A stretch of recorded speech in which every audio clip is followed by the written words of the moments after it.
Hello gardeners, welcome to Frankie's garden. இந்த 7 days ரோஜா செடியை பாருங்களேன், எவ்வளவு கொத்து கொத்தா அழகான சாண்டல் கலர்ல இருக்கக்கூடிய பூக்கள் பூத்திருக்கு பாருங்க.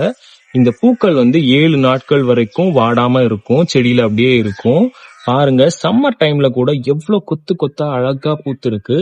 இந்த மாதிரி பூக்கள் வைக்கிறதுக்கு நான் ஒரு சில ஸ்டெப்ஸ் ஃபாலோ பண்றேன். அதனாலதான் எனக்கு இந்த அளவுக்கு நிறைய பூக்கள் கிடைக்குது. அதுவும் பூக்கள் பாருங்க எவ்வளவு ஹெல்த்தியா இருக்கு. இலைகளை பாருங்களேன் எவ்வளவு அழகா இருக்குல்ல. இந்த மாதிரி நான் நிறைய ரோஜா செடிகள் வச்சிருக்கேன். எல்லாமே ரொம்பவே ஹெல்தியா சம்மர் டைம்ல எவ்வளவு அழகழகா இருக்கு பாருங்க. இது பிரியத்தமா ரோஸ்.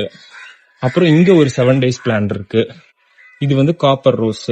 இந்த மாதிரி இங்க பாருங்க பிரிட்டிஷ் குவீன், ரொம்ப வாசனையா இருக்கும். இந்த மாதிரி வெரைட்டியான ரோசஸ் நான் என்னோட டெரஸ்ல வச்சிருக்கேன். இது எல்லாமே பாத்தீங்கன்னா ஒரு சில ஸ்டெப்ஸ் மட்டும் நீங்க ஃபாலோ பண்ணீங்கன்னா அவ்வளோ அழகா உங்களுக்கு இந்த மாதிரி பூக்கள் கிடைக்கும். இதுவுமே என்னோட ஒன் ஆஃப் தி ஃபேவரட். ஒரு மாதிரி ரஸ்டிக் லுக்ல ஆரஞ்சு கலர் பூக்கள். அதே மாதிரி இங்க பாருங்க, ஆனி டூப்ரே இப்பதான் மொட்டுக்கள் வச்சிருக்கு. இது ஒரு கொடி ரோஸ் ஆக்சுவலி. இது மாதிரி நிறைய வெரைட்டிஸ்.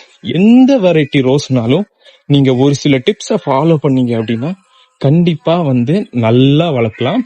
இந்த டிப்ஸ் உங்களுக்கு வேணும் அப்படின்னா கமெண்ட் செக்ஷன்ல டிப்ஸ் அப்படின்னு சொல்லிட்டு நீங்க கமெண்ட் பண்ணுங்க. உங்களுக்கு நான் அந்த டிப்ஸை ஷேர் பண்றேன்.